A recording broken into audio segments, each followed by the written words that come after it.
আমাদের সেই নেত্রী আজকে বিনা চিকিৎসায় আজকে বন্দী অবস্থায় তিনি আজকে মৃত্যু শয্যায়। বিসমিল্লাহির রহমানির রহিম। আমি মনে করি যে বর্তমান বিশ্বে যে কয়েকজন রাজনীতিক গণতান্ত্রিক নেতা তাদের সমগ্র জীবন দিয়ে গণতন্ত্রের জন্য সংগ্রাম করেছেন, তাদের অন্যতম নেত্রী দেশনেত্রী এদেশের কোটি কোটি মানুষের অত্যন্ত আদরের ভালোবাসার নেতা আমাদের সাবেক প্রধানমন্ত্রী দেশনেত্রী বেগম খালেদা জিয়া এই চরম অসুস্থতা এবং সেই অসুস্থতা থেকে মুক্ত হওয়ার জন্য তাকে আল্লাহ তাআলা তাকে যেন রোগ মুক্ত করেন, তার জন্য হায়াত বাড়িয়ে দেন। সেজন্য আজকে বিএনপি আয়োজিত কেন্দ্রীয় কমিটি আয়োজিত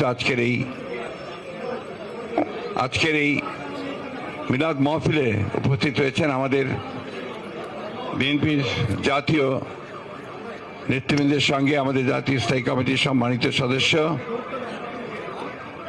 সাবেক মেয়র জনাব মির্জা আব্বাস, আমাদের মাঝে উপস্থিত আছেন আমাদের স্থায়ী কমিটির সদস্য গণতান্ত্রিক আন্দোলনের অন্যতম নেতা বাবু গয়েশ্বর চন্দ্র রায়, আমাদের মাঝে উপস্থিত আছেন আমাদের প্রবীণ এবং অত্যন্ত প্রজ্ঞাবান শ্রমিক আন্দোলনের নেতা আমাদের স্থায়ী কমিটির সদস্য জনাব নজরুল ইসলাম খান, আমাদের মাঝে উপস্থিত আছেন আমাদের চট্টগ্রামের বীর সন্তান গণতান্ত্রিক আন্দোলনের অন্যতম নেতা জাতীয় স্থায়ী কমিটির সদস্য জনাব আরিফ খসরু মাহমুদ চৌধুরী, আমাদের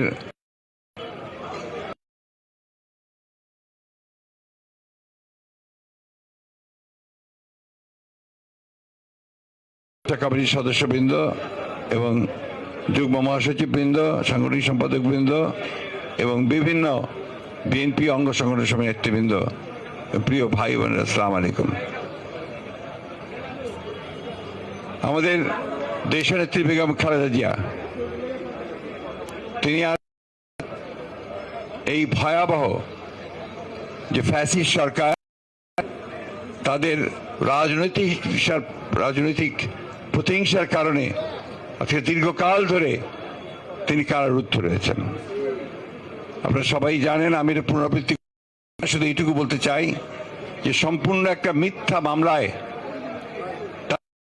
সাজা দিয়ে উদ্দেশ্য প্রণোদিতভাবে তাকে রাজনীতি থেকে দূরে সরিয়ে দেওয়ার জন্য তাকে কারাগারে আটক করে রাখা হয়েছে এবং প্রকৃতপক্ষে তাকে বাসায় থাকতে দেওয়ার সুযোগ দেওয়া হলেও প্রকৃতপক্ষে তিনি পুরোপুরি অবরুদ্ধ হয়ে আছেন, বন্দী আছেন।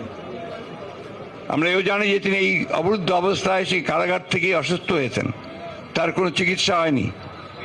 তিনি বারবার কমপ্লেইন করেছেন, কিন্তু তৎকালীন সরকার তারা সেটা শোনেনি এবং তার সুচিকিৎসা করেনি। পরবর্তীকালে যখন তাকে হাসপাতালে নিয়ে আসা হয়েছে সেখানেও তার কোনো সুচিকিৎসা হয়নি। বাসায় আসার পরে যখন তাকে শর্ত দেওয়া হয়েছে তিনি বিদেশে যেতে পারবেন না, দেশেই চিকিৎসা করা হবে, সেই সময় এবার কেয়ার হসপিটালে তার যে মেডিকেল বোর্ড, সেই বোর্ড বারবার বলেছে যে ম্যাডামের যে অসুখ সেই অসুখের চিকিৎসা এখানে করা সম্ভব নয়, কারণ তার মাল্টিভেরিয়াস যে ডিজিজেস আছে, অসুখগুলো আছে, এই অসুখগুলো চিকিৎসা করতে হলে মাল্টিডিসিপ্লিনারি হসপিটাল উন্নত দেশে উন্নত মানের প্রয়োজন। বারবার এই কথা বলার পরেও বিভিন্নভাবে আমরা বলেছি, দল থেকে, পরিবারের পক্ষ থেকে বলা হয়েছে, সুশীল সমাজ বলেছে, এমনকি বিদেশি যারা মিশনগুলো এখানে আছে তারাও, এমনকি আপনার বাইরে থেকেও কয়েকটি সংস্থা ইভেন্ট সবাই তার চিকিৎসার কথা কিন্তু বলেছে। কিন্তু শেখ হাসিনা তার যে ব্যক্তিগত রাজনৈতিক প্রতিহিংসা সেই প্রতিহিংসার কারণে তিনি দেশনেত্রী বেগম খালেদা জিয়াকে হত্যা করার উদ্দেশ্যে, তাকে রাজনীতি থেকে সরিয়ে দেওয়ার উদ্দেশ্যে তাকে কোন রকম চিকিৎসার সুযোগ দেওয়া থেকে বঞ্চিত রেখেছেন।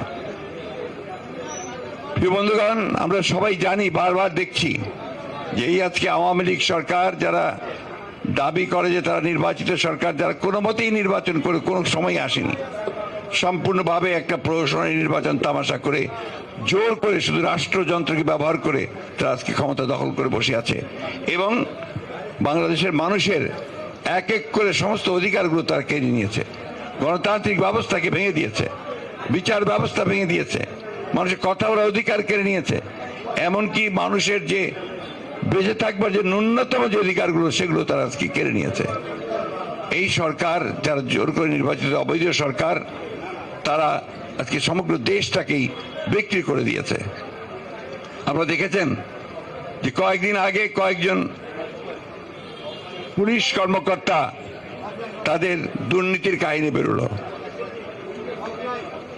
সাবেক যে সেনাপ্রধান তার দুর্নীতির কাহিনী বেরিয়েছে, আবারও কয়েকজন দুর্নীতির কাহিনী পুলিশের। আমি অবাক বিশ্বে লক্ষ্য করলাম যে গত পরশু পুলিশের অ্যাসোসিয়েশন থেকে একটা স্টেটমেন্ট দেওয়া হয়েছে সাংবাদিকদেরকে এবং যারা সত্য প্রকাশ করে তাদেরকে হুমকি দিয়ে যে এই সত্য প্রকাশ করা যাবে না, কারণ এতে নাকি তাদের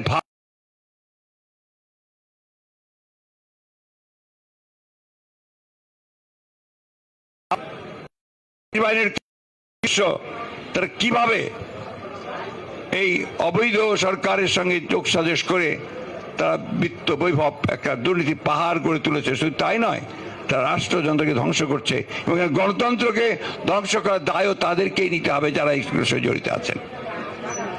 আজকে প্রধানমন্ত্রী, তথাকথিত প্রধানমন্ত্রী যে নির্বাচিত নন, তিনি ভারতে গিয়ে তিনি চুক্তি করেছেন, 2 দিন থেকে 10টি চুক্তি করেছেন।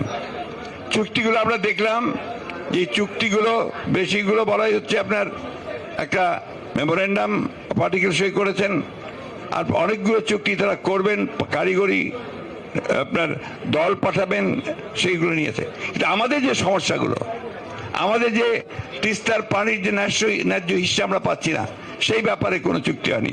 উপরন্তু কি হয়েছে, তিস্তা প্রকল্পের যে প্রস্তাব তারা দিয়েছেন, সেই প্রকল্পে অংশগ্রহণ করবার জন্য, অর্থাৎ সেখানে বিনিয়োগ করার জন্য ভারতবর্ষ প্রস্তাব দিয়েছে।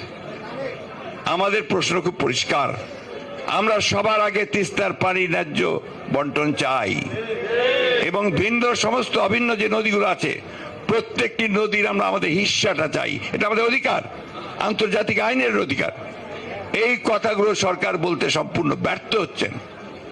আজকে ভারতের কাছে তারা সেবা দাসে পরিণত হয়ে গেছেন। শুধু ভারত নয়, সমগ্র আশেপাশের প্রতিবেশী দেশগুলোর কাছেও তারা আজকে পুরোপুরি মাথা নিচু করে নতজানু পররাষ্ট্র নীতি চলছেন। মিয়ানমার থেকে গুলি আসে, তারা জবাব পর্যন্ত দিতে পারে না। এই একটা অথর্ব নতজানু শাসক গোষ্ঠী আমাদের উপরে চেপে বসে আছে। বন্ধুগণ, দীর্ঘ বক্তব্য রাখবো না। আপনারা আজকে এখানে অত্যন্ত কষ্টের মধ্যে এখানে বসে আছেন, তার চেয়ে বড় কষ্ট করছেন আমাদের দেশনেত্রী বেগম খালেদা জিয়া। তার জীবন মৃত্যু একেবারে সন্ধিক্ষণে। আমি আপনাদেরকে বলছি যে আপনারা সবাই প্রাণ খুলে তার জন্য দোয়া করবেন। শুধু দোয়া নয়, আমাদের পক্ষে যা কিছু করা সম্ভব তার সুচিকিৎসা করার জন্য সেই চেষ্টাই আমাদেরকে করতে হবে এবং তার জন্য আমাদের যা করা দরকার সেই চেষ্টা করতে হবে।